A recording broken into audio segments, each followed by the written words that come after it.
Guys, watch the previous part done before this, the video link is in the description. Now let's get started. Zutui is now in another room for the next test. He asks the teacher how long it would take him to finish the test. She lets him know that according to the order, it would be his turn next and it would just take 3 or 5 minutes. Next to him stands Yuanshu. He notices Zutui's expression and grabbing him by his shirt.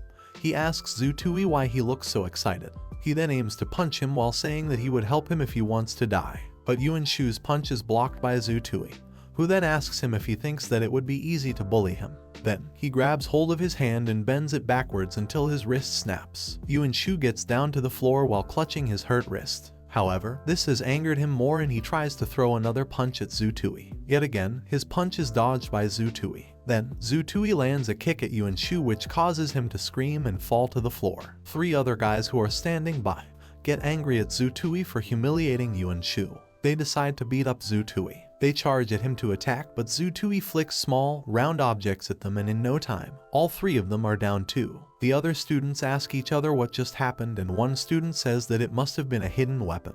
Chai Zio says that these are the elites among the freshmen of the Extreme Department this year and Yuanshu is said to be one of the top 3 freshmen of the Extreme Department. So he is surprised that Yuanshu was directly knocked out by Zutui. Zutui asks Yuanshu whether he wants to go for another round while Yuanshu shivers nervously. He then says that he would not just hit him in the throat next time and instead, he would aim for his eyes and burst them or even attempt a headshot. By now, there's a huge crowd of students surrounding them, recording the incident. They say that less than half of the Extreme Department was knocked down by the freshmen of the Mysterious Department. Another student says that this year's freshmen are aggressive and reckless because they're not even enrolled and yet, they're involved in a fight. They also add that in spite of all this, they like the vicious handsome mate who is bursting with power. However, Zutui is not pleased about this as he was careless enough to draw attention towards him. All he intended was to look strong against Yuanshu. Yuanshu yells at the people filming to stop doing so and threatens that he would find them and beat them up someday. He then tells Zutui that he would be in trouble for obstructing an E-level. Chai Zio says to Zutui that he saw everything that happened and that he supports him. He then asks him how he would deal with the aftermath as someone from the school's discipline department would be coming soon. Zutui says that it doesn't matter because they're under surveillance and since Yuanshu was the one who started it, it wouldn't be a problem.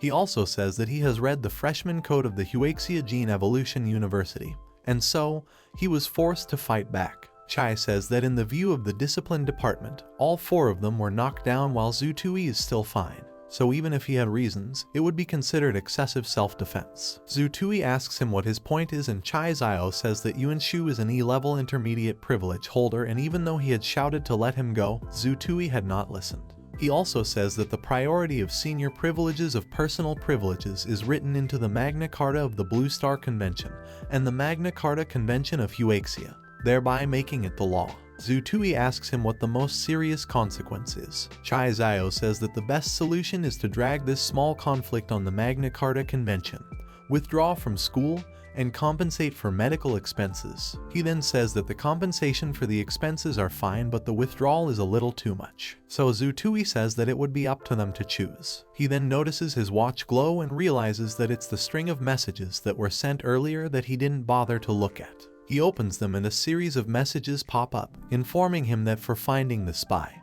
he would be rewarded with a Blue Star Medal of Wisdom and Courage, 1,000 merit points and 500,000 yuan in cash. And because his personal merit number has reached the upgrade standard, his personal privilege has been upgraded to D-level lower privilege. Chai notices Zutui's expression and wonders why he's smiling so creepily. He thinks if the thought of being expelled from school drove him crazy. He then tells himself that he cannot watch Zutui break down here, so he goes up to Yuanshu and asks him if he's okay.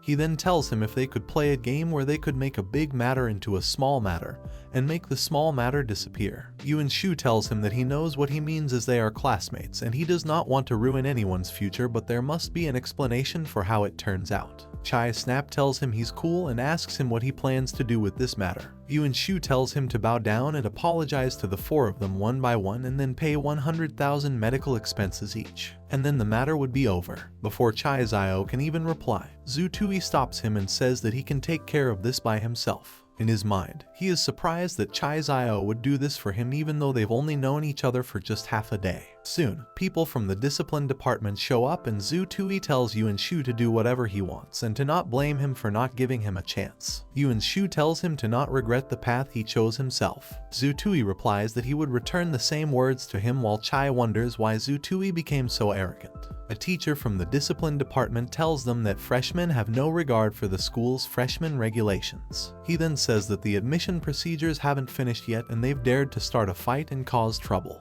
He then orders the other guys that he came with to take them all back to the disciplinary department for isolation.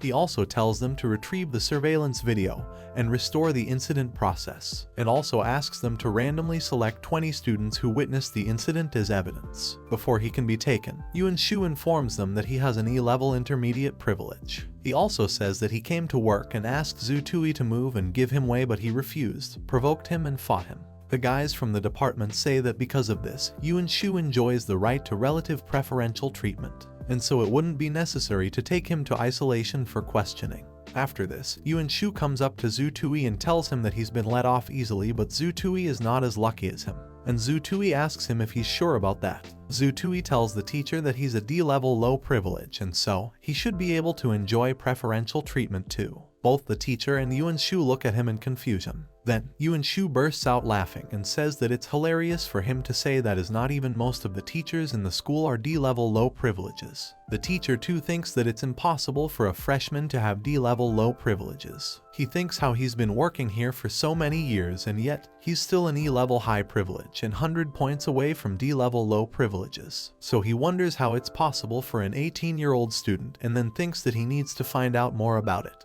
The teacher then says that Zhu Tui has the right to enjoy relative preferential treatment and a certain degree of absolute preferential treatment according to the rules. He then asks Zhu Tui to write a report with a signature for today's event and send it to the discipline department. Yuan Shu nervously sweats after hearing this. He then faces the students and introduces himself as Wang Rudi, one of the directors of the school's discipline department. He says that he wants to remind the students to obey the law, study hard and get better each day. Otherwise, the discipline department would always be with them through hardship. He then orders Yuan Shu to be taken away with them and leaves. It is then announced that they would get back to the evaluation. During the test, Zhu Tui is congratulated by the teacher and even given water and a towel to wipe his sweat. Because he was mistakenly thought to be the late martyr, the teachers took care of him. At the end of the test, his rating is grade C. Zhu Tui then goes up to the freshman registration and payment office. The lady at the desk tells him that his tuition fee would be 16,000 yuan a year, and his textbooks and school uniform would cost 1,000 yuan. She then notices that he has D-level low privileges, so she says that he could enjoy 5% of the additional state subsidies, a total of 16,200 yuan.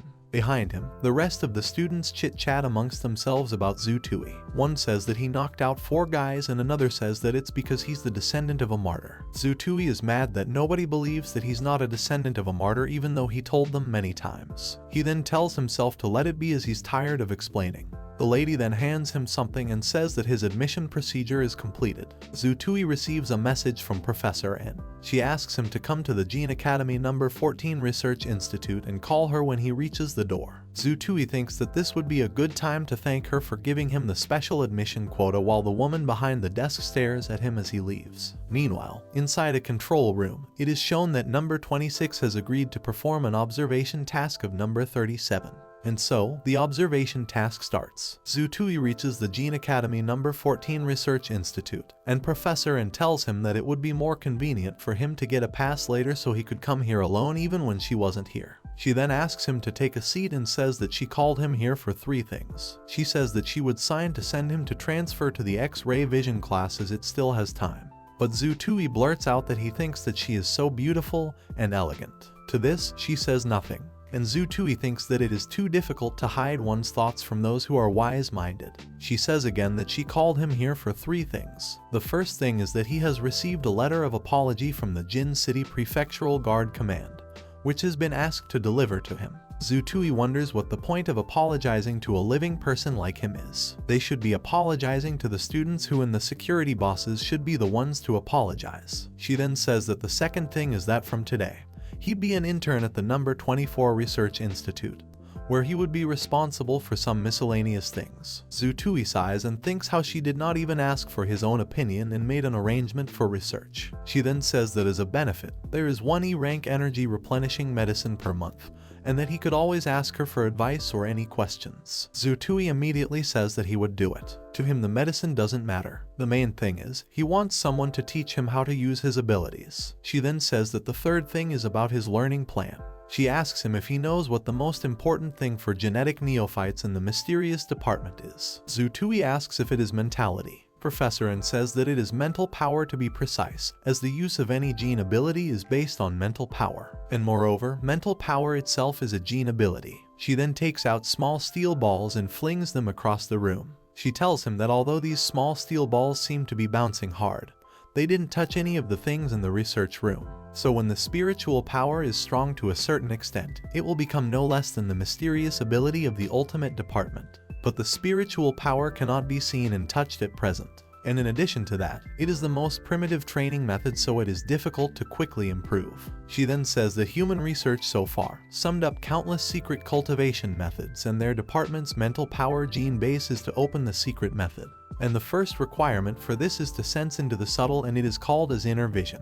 After thinking about it for a while, Zhu Tui realizes that the professor already knew that he could see through. He also thinks that it is funny as he was trying so hard to keep it a secret, but clearly, nothing could be hidden from Professor.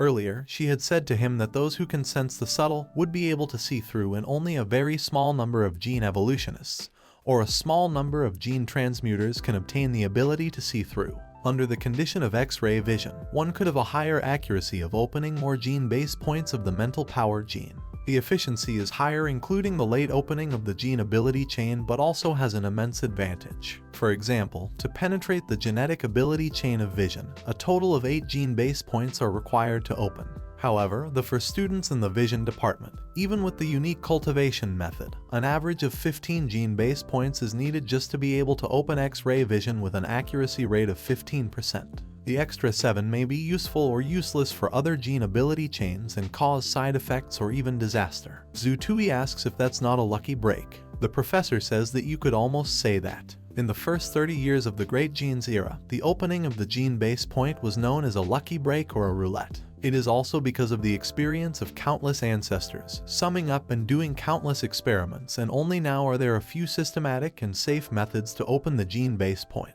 Zhu Tui asks her what about when their department has an X-ray vision. She says that the accuracy rate of opening in their department with X-ray vision is higher than other departments, and at least more than 70% are available too. She then tells him to remember that even if a single open gene base point brought a change in the ability, it would still be useless. Only a series of gene ability chains can have huge progress and development. But energy and resources are limited, so as few useless gene points as possible must be opened. Zhu Tui says that he understands and asks her what else one could do with X-ray vision besides seeing subtle changes in their bodies and helping to find the exact gene base point that they want to open. She says that the X-ray vision has many functions, but in the matter of opening the genetic base, there should be no other function. As he walks about, Zhu Tui thinks that his X-ray vision is not the same as others. But the good thing is that the professor gave him the cultivation method, and with this permission card that can be projected, he could view it at any time, without exposing too much to others. He then comes across Chai Zio, who says that he has something to ask him. So they go to Zhu Tui's dormitory, and Chai comments that his dormitory is in much better condition than the old dormitory that he lived in last year. Zhu Tui asks him to just cut to the chase and tell him what the matter is. Chai says that the Yuan family came to his house hoping that they could talk to Zhu Tui through him so they could turn the big matter into a small matter, and the small matter into nothing. They had contacted Chai's father so he could not refuse. Zhu Tui asks Chai if the Yuan family has a background. Chai says yes, and that those who work in Kyoto have to give the Yuan family some face, but even if the Yuan family has some background, they can't reach the Huaxia Gene Evolution University. Otherwise they wouldn't have gone around the corner to contact Chai's father and ask Chai to come talk to Zhu Tui about this. So Zhu Tui asks him if it's considered that he has a grudge against the Yuan family. Chai lets him know that it's not just grudge but also a revenge, and that the Yuan family already has enemies all over the world. He then says that if they have the opportunity to trouble him in the future, they might not let it go. Zhu Tui asks him what would happen if he bit them to death, surprising Chai Zio. Chai then tells Zhu Tui to listen to his advice as those words have no substantial meaning other than making a few enemies. He then hands him a card with 400,000 yuan sent by the Yuan family. Zhu Tui then realizes that it's a bribe for him to write the report the way they want. Chai says that this is just a fight between students, so it's not a violation of personal rights. Zhu Tui says that it would be better if he accepts the offer and use the money to cultivate. Chai says that why he came to him and takes his leave, now that things have been sorted. After Chai leaves, Zhu Tui celebrates, thinking that 1 yuan shoe is worth 400,000 yuan. He hopes that such a student can come to him 8 or 10 times so he could make a fortune. But he would need power and money to do so he scans another card and enters the password that Professor N had told him. When it opens, he notices that version 4.9 was modified many times. He then sees that the upper part of the version,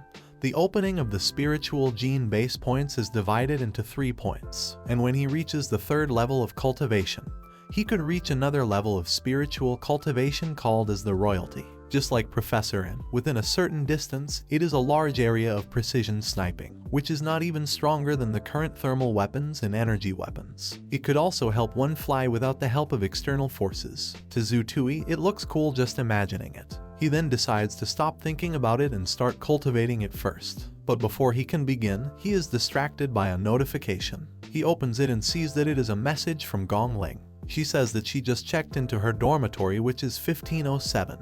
Building 2 in Area B. She then asks him to come to her because her roommate is very beautiful. Zhu Tui feels flustered thinking about Gong Ling's roommate, as Gong Ling herself is fierce and cute. So he gets excited thinking about how beautiful the roommate must be. He then convinces himself to not get distracted and focus on improving his strength. Yuan Shu is on the phone with someone. He soon hangs up and his friend asks him what was said.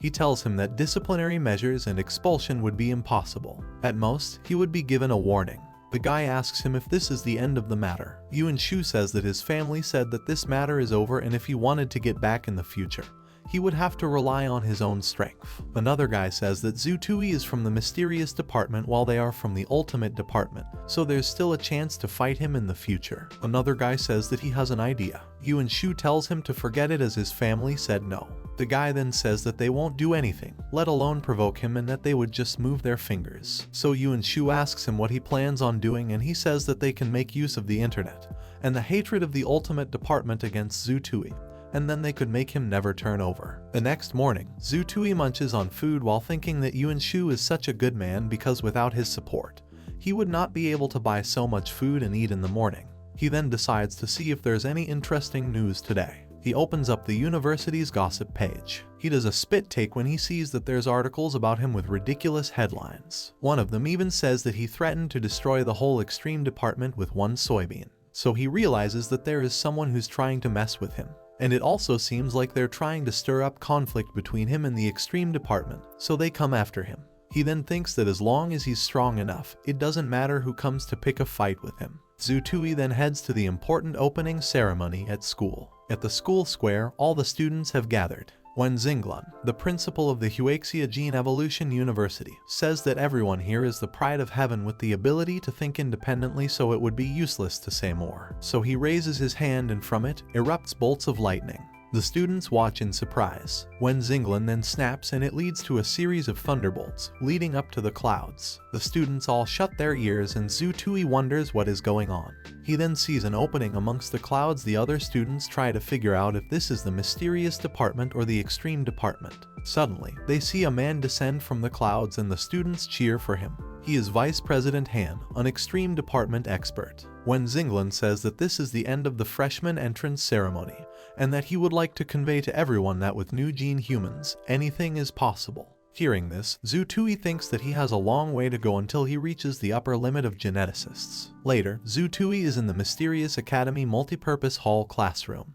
A man named Wen Xiao introduces himself as a university professor and the deputy director of the extreme department of the mysterious department. He also says that he would be teaching and guiding the students through all the public courses in the Department of Mysteries. He then points at the horn on his head and says that it was a consequence of a mistake in cultivating spiritual power. So he says that if anyone wants to become like him, they should skip classes or sleep in class. Zutui realizes that this is what Professor N meant when she mentioned the wrong gene base point earlier. Zutui imagines about what would happen if he made mistakes and thinks that he can't afford to do so with his handsome face. Wen Xiao then begins to teach the course. He requests the assistant professors to distribute the cultivating materials. Each student is given a bottle. Wen Xiao says that, as everyone knows, the most important thing for the mysterious department is spiritual power. He then explains that the bottle is a vacuum silver tellurium bottle for cultivating and testing spiritual power at the intermediate level, and the materials in it are incredibly rare. By focusing attention on the silvered tellurium in the bottle, they could try to push it.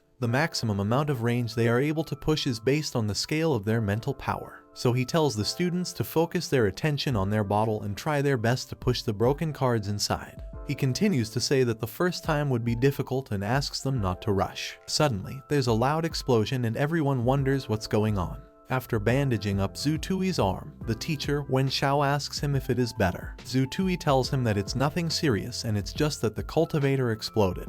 Wen Xiao then says that it's good and that he looked up in the register and saw that he is from the wisdom department. Zutui says that he is and asks if there is anything wrong. Wen Xiao mentions how he has just started school and he has already managed to explode a 1-gram cultivator. He also says that 1 gram and 5 grams cultivators would be useless to him, so he gives him a 20 grams cultivator for him to practice on daily. He also says that his talent is very good and suitable for the Transcendental Department. He even says that he would give him a special admission spot. Zutui tells him that currently, his spiritual power is stronger thanks to the guidance of Professor N. Wen Xiao says that it's a pity because he may become powerful in the Wisdom Department in the future, but it is still very limited. He tries to convince Zutui that with his spiritual development prospects, the Transcendental Department would be the right place to develop his potential. He then gives Zutui a card and says that he has some unique cultivation methods of the low level of the Transcendental Department. He asks him to try it after he goes back home, and if it works, he could even take part-time training if didn't want to transfer. Zutui gladly accepts it while thinking that if this had a metal affinity cultivator, he could use it in his own flicker beans move. Wen Xiao then tells him that they need to head back to class as there is another practical lesson. In the classroom, the students talk about Zutui. One guy asks another what he thinks about what happened with Zutui, and the other guy says that because of his strong mental strength, the cultivator blew up. Just then, the professor and Zutui walk into the class. Zutui sighs and thinks how he wanted to start his school on a low profile, and that he never thought he'd have to do this again. Wen Xiao tells the class that even though there was a mishap, the class would continue. He says that they would now learn about the practical use of the mysterious department. He requests Deng Wai, a teaching assistant, to help him. Deng Wai introduces himself to the class. He says that he is a first-year student of the speed department of the Extreme Academy, and that he has opened 3 ability chains and is rated as an E-class liberator. The students are all astonished to hear that he opened 3 ability chains when they haven't even opened one. Wen Xiao asks the students if they know what the pros and cons of the Extreme Department are. He says that many students have been long known, but there has never been an intuitive understanding. He says this would be demonstrated to them. So he asks the students which of them would like to be Deng Wai's opponent. But before anyone can volunteer, Deng Wai says that he would like to make a request. Wen Xiao asks him to go ahead, and Deng Wai says that he would like to challenge a student named Zutui. Wen Xiao asks him why he named Zutui. Deng Wai says that this year's mysterious department has a great student like Zutui, and so he would really like to have a practical experience with him. Hearing this, the other students feel envious and say that Zutui should go or he'll become a real wimp. This makes Zutui angry. He thinks that a man can be called arrogant but not a wimp. So he gets up to go fight Deng Wai, but another student also stands up and says that he would like to try it first. He says that his name is Qijian and that he has opened 2 gene ability chains and has the ability to fight the Extreme Department. Qijian is considered as a genius in the first year of the Transcendental Department, so the students think that this would be a good show to watch. Even Wen Xiao thinks this would be a good idea, as Qijian has the practical ability of the Transcendental Department, and so it would be more educational if he could join the demonstration. Deng Wai also agrees to this and asks Wen Xiao to host it. With the click of a button, the stage turns into a battlefield with a force field around it. Wen Xiao tells them that it is possible to get injured in this demonstration competition, so they should be careful. After a countdown, Wen Xiao announces that the fight has started. Qi Zhan taunts Deng Wai by saying that his fireball is very powerful, so he should be careful. Deng Wai closes in on him and smacks him out of the way, after saying that Qi Zhan is the one who should be careful. In the process of this, the fireball slips out of Qi Zhan's hand and is now above the students seated in the room. Wen Xiao tells them to not panic and uses his powers to put out the flames. Deng Wai now has Qi Zhan pinned to the floor. He says that if it was a real battle, he would have been killed now. After letting go of him, Deng Wai tells him that he would give him a chance to attack first. Qi Zhan tells him that it's not needed. He thinks to himself that as the extreme department has the advantage in speed, he should distance himself in the beginning. His strategy is to pull away from the distance at the same time and then prepare the skills to try to extend the other party's attack time to give himself enough time to fight. But even though he distanced himself, Deng Wai catches up to him, grabs him by the neck and slams him to the ground. Deng Wai says to Qi Zhan that even though he worked hard, this time it's a double kill. Wen Xiao then thanks Qi Zhan for his cooperation with the practical combat, and tells him to go back to his seat. He then asks if any other students would like to participate in the demonstration. Nobody volunteers, so he starts to say that they should give a round of applause, but he is cut off by Deng Wai's interruption. He says that he has not fought with Zhu Tui yet, so Zhu Tui says that since Deng Wai is so interested in him, he would be up for the battle with him. Zhu Tui knows that he has to fight this battle sooner or later, so there's no use in avoiding it. He also decides to make use of this opportunity to show everyone that he is not someone to be provoked. Qi Zhan walks by and says to him that he should keep a distance from Deng Wai, and even though he is fast, his legs are not balanced. His right leg is strong but his left leg is weak. Zhu Tui thanks him for the heads up. Zhu Tui hopes that the battle is not too explicit as that would affect him. Deng Wai asks Zhu Tui if he minds if he records this battle, to which Zhu Tui says that he doesn't. Deng Wai is surprised and asks him if he is not afraid of embarrassing pictures. Soon, the battle begins and Deng Wai does not waste any time to launch an attack at Zhu Tui. But before he can even execute it, he is distracted by a pyramid-shaped object that he sees floating above him. Suddenly, it explodes and sends Deng Wai flying backwards. Deng Wai can't believe that Zhu Tui just used mental power manifestation. He is surprised that a first-year student knows how to do this. Zhu Tui is satisfied that using mental energy to make a triangular spiritual cone works, and that the shattering is enough to cause a certain amount of shock to the caster's mind. Wen Xiao is also impressed by Zhu Tui's move. He thinks that he was right all along for thinking that Zhu Tui is a genius. Deng Wai thinks that since mental power is Zhu Tui's trump card, he would not let him use it. He does a reverse flip and kicks him right in the face. Tian tries to collect himself while Deng Wai charges at him again. Even though Zhu Tui's mental sense could clearly grasp Deng Wai's attack path, his body can't keep up with the reaction. To combat this, he decides to exercise more in his spare time. Zhu Tui thinks to himself that even though Deng Wai's tactical moves are fancy, his spiritual sense can still capture movement trajectory, so he uses another triangular spiritual cone. Deng Wai notices this and tells him he can't hit him again using the same move. He is about to say that he can easily dodge it, but the cone is thrown on his face with force. This angers Deng Wai and Zhu Tui smirks. He jumps up at Zhu Tui again and kicks him hard in the stomach. This makes him fall back and Deng Wai uses this opportunity to land another kick on him. Wen Xiao yells at Deng Wai and says that he has gone too far this time and that this is not even a real battle for him to abuse people. Zhu Tui's classmates are also mad at Deng Wai and say that he is cruel and bullying the mysterious department even though Zhu Tui went easy on him twice. Deng Wai says to the students that this is how actual battle exercises are. He adds that the actual battle would be at the frontier while the exercise is at the back.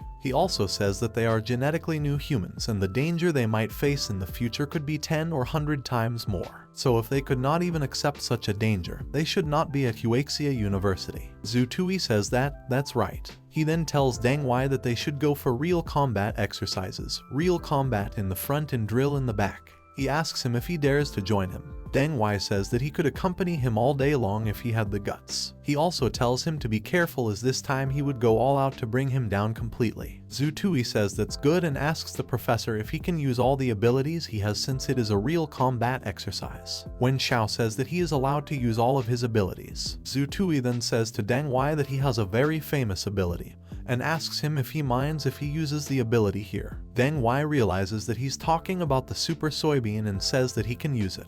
Then, Zhu Tui asks the students if anyone has any steel-type beads because he forgot to bring his. Gong Ling asks her friend, King King, if she could give 2 of her pearls. King King says sure and takes them out and gives it to Gong Ling, who thanks her for the pearls. Gong Ling gives 3 pearls to Zhu Tui, asking him if it is enough. Zhu Tui says it is enough and thanks her. He then faces Deng Wai and tells him that he held back the past 2 times, but this time he would give it all that he's got and asks him to be careful. Zhu Tui knows that Deng Wai's speed is too fast. It's also very likely that he would be able to dodge his soybean pellet, so he would need to find a way to increase his hit rate. Deng Wai says that Zhu Tui is the one who should be careful, as he would use his complete strength and beat him up. Once again, he notices the triangular spiritual cone and smashes it into pieces with a strong punch. He asks Zhu Tui if he thought that his triangular spiritual cone was useful when he prepared it. Zhu Tui replies by saying that is why he was preparing his weapon, and throws 3 more spiritual cones at him. However, all of these are swatted away by Deng Wai. He jumps forward towards Zhu Tui, who throws another set of spiritual cones at him, but Deng Wai dodges them easily. He does a backflip over the path of the attack and says that this will break Zhu Tui's little trick. Zhu Tui holds up the 3 pearls and asks him if really thinks that is the case. Deng Wai jumps up to attack, and Zhu Tui holds up his hand with the pearls and says that there's no doubt he's fast, but he wouldn't be able to move now. Deng Wai realizes that he used the spiritual cones to lure him to jump. Zhu Tui then holds out his hand and flicks a pearl at him. It hits him hard enough to make him crash land. Zhu Tui's classmates cheer for him. Wen Xiao immediately calls the first aid personnel and asks them to come, as there is a student with trauma that might require surgery. The doctors say that the testicle is injured, but the actual problem is the knee. Wen Xiao asks them to take him and treat him, and that he would issue an incident report later. Zhu Tui sits in his seat while sighing relief. Shi Zhan comes up to him and asks him if he regrets anything, as there would be trouble for him. Zhu Tui says that he has no regrets, because if he was soft-hearted, he would be the one lying on it. Wen Xiao addresses the class and says that even though certain events took place, it was more educational, because as they are all freshmen, they'd be protected for the next 3 months, but after that, injuries would become a regular part of their lives. But he assures them that the school's medical care is very professional, so they don't have to worry. Wen Xiao talks about the assignment, but the students are on their devices watching the gossip and videos of Zhu Tui's battle that are being circulated. Zhu Tui flops onto his couch, feeling tired. He thinks it's been a crazy day. First, he saw that Yuan Shu put a rhythm on him online. Then his hand got hurt in the first lecture, and then he had a fight with Deng Wai. He then notices that he has a new message. It seems to have been from his roommate. He opens it to see that it's a list of 10 rules that must be followed by him in the dorm. Someone walks in and asks if he's Zhu Tui, and then introduces himself as Luo Murong, a 3rd year. Zhu Tui can't believe that one of the school's male gods, National Wind Murong, is his roommate. He can't help thinking how good-looking he is. Luo Murong says that it's best if he accepted the rules that he sent. If not, he would have to change dormitories. Zhu Tui says it's not a problem and thinks that this senior is difficult to get along with. Luo Murong notices Zhu Tui's injuries and inquires about it. Zhu Tui says that he got hurt in class while competing with his classmate. Luo Murong tells him that if he starts school like this, he won't survive the 3 months protection period. Zhu Tui remembers that Wen Xiao also mentioned this. Luo Murong then tosses a bottle towards him and says that it contains some ointments that could help him. He thanks him for it and asks him to tell him about the 3 months period that he just mentioned. Luo Murong says that any Gene Evolution University encourages students to compete with each other, and this mechanism exists in the Huaxia University too. Those who prevail in the competition will receive a significant amount of cultivation resources in favor of them. Each academic year has its own top 100 list. It's also called as a ranking list, and different rankings have different treatment. Zhu Tui sees that first place will receive D-grade energy potions, which is 50,000 per bottle. He thinks that the school is really generous in order to train students. Luo Murong says that for 3 months, the freshmen will not be disturbed by the competition, and that is the protection period.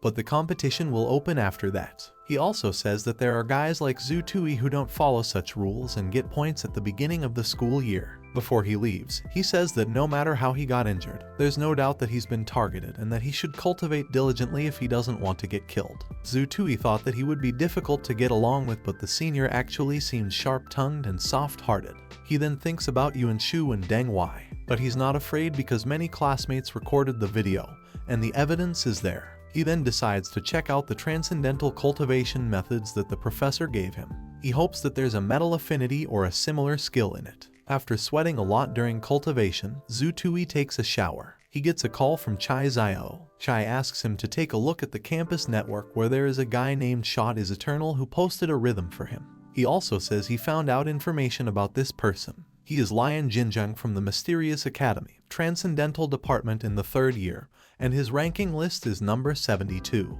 He also gives Zhu Tui the guy's phone number. He tells him to contact him and have a talk with him. After hanging up, Zhu Tui opens up the campus network and sees that there's edited videos of him. So he decides to call this senior and let him know that his video is incomplete and that the flow is edited. So he dials the number and Lian picks up. Zhu Tui tells him who he is and says that the video is edited so it may cause some misunderstanding. Lian Jinzheng asks him if he's trying to settle this. Zhu Tui says that he just doesn't want to start a conflict and wants the students to see the truth. Lian Jinzheng asks him to give him $500,000 for which he would change the video like he asked him. Lian then bursts out laughing and tells Zhu Tui that he is just kidding about asking for money. He also says that he sees nothing wrong in the video so there would be nothing to change. Zhu Tui tells him that he is also a public figure in the school so it's not good to make such rumors and create trouble. Lian Jinzheng says that he is the one that beat up Deng Wai so there is no rumor made up by him. He then says that he's busy and ends the call and says to himself that teenagers are so childish. Zhu Tui realizes that Lian is very cunning and there is no way to catch loopholes in his recording. He wonders if he could complain about his work but then realizes that he would just continue to post after changing the title so he would need to solve the root cause. He gets dressed and thinks that he shouldn't be blamed for doing a tough job in order to solve this. Zhu Tui goes up to a teacher and says that he wants to make a report. Just then, Deputy Director Wang walks in too and asks him what it is. Zhu Tui lets him know that someone is using the school's website for extortion. He says that he knows it's serious and that he would report it later as he has an interim meeting now. He then tells him that Lian Jinzheng's account would be blocked and the subsequent punishment will be decided. At the conference room, the Huaxia University's interim committee meeting is going on. When Xinglan asks if everyone is here, a professor says that everyone except for the director of the disciplinary department is here. Xinglan says that they would discuss about Zhu Tui and Deng Wai matters in the meeting today. He then says that since everyone knows the details of the matter, they must all give their opinions. Zhu Wengxuan, the vice president of the extreme department, says that although things happen for a reason, Zhu Tui is too cruel to cripple his opponent, and that the school should not tolerate this kind of attitude and punish it. Wai Dazhong, the mysterious department's executive vice president, says that this is just a normal actual combat drill, and Deng Wai was the one who provoked him first and attacked Zhu Tui very hard after looking for his unprotected parts to attack. He also says that Zhu Tui held back twice and that's why his counterattack is not a problem. Han Kingsong, vice president and president of the Extreme Academy, says that counterattacking is fine but crippling is too much. Kong Linfeng, vice president of the publicity department, says that punishing Deng Wai is too much. Yan Chen from the academic affairs department says that Deng Wai did have bad intentions and that he is mainly responsible for this matter. Xinglan says that he understands and asks Wen Xiao what he thinks. Wen Xiao says that he is also responsible for this because he did not control the pace of the class. Xinglan stands up and shouts at him, saying that he is not just responsible, but he also has a great responsibility and did not warn Deng Wai in the beginning when he should have, but instead, he let the situation develop, which is a major dereliction of duty. He then tells him to contact the mysterious department's registrar's office and the official number who released the full video. He also asks him why an incident like this created such a commotion on the campus network. Then, he says that it is his freedom to fight for the internal competition of the mysterious department, but the premise is that fairness should be maintained. Xinglan then addresses the rest of the committee and says that Wen Xiao has an unshrinkable responsibility regarding this matter, so he asks the others to speak about how they should deal with this. Zhu Wengxuan says that although Wen Xiao is responsible, Zhu Tui should also be punished. Xinglan asks if their students couldn't even dare to resist the humiliation of their opponents, then what is the use of training them? He also asks if students who fight back rightfully are punished, how can other students still have the spirit of resistance in the face of strong enemies in the future? He says that without the spirit of resistance there is no future for their school or for humanity. He then proposes that Wen Xiao should take up the main responsibility. All the members of the committee say that they have no objections just as Director Wang walks in. Xinglan asks him if the work is done and Wang gives an affirmative answer. He hands him the full results of the investigation, which Xinglan goes through carefully, while the other teachers wonder what's going on. Xinglan tosses it towards Kong Linfeng, vice president of the publicity department, and asks them to see it for themselves. He says that he did not expect such a thing to happen in their school. The professor reads out how Lion Jinjiang used his popularity to create topics and then extorted money. Currently, 3 cases involving up to 900,000 have been verified. Xinglan asks how this happened if the popular videos in campus are being managed by the school's publicity department. Kong Linfeng nervously sweats and wonders how the person behind this could be so bold. Xinglan then tells Kong that if he can't manage the school's publicity department well, he should go to the extraterrestrial battlefield and replace the minister back in advance. Meanwhile, Lion Jinjiang has noticed that his number has been blocked. He scoffs and thinks that blocking his number wouldn't stop him. He then hears someone at his door. 2 men from the Kyoto Special Intelligence Agency branch at Jin University show up. They tell him that this is his arrest warrant. The charge is extortion and the amount involved is huge, and then ask him to follow them. Here's the video ends. Guys, if you like this recap, then like the video. I will meet you in another video. Till then, bye.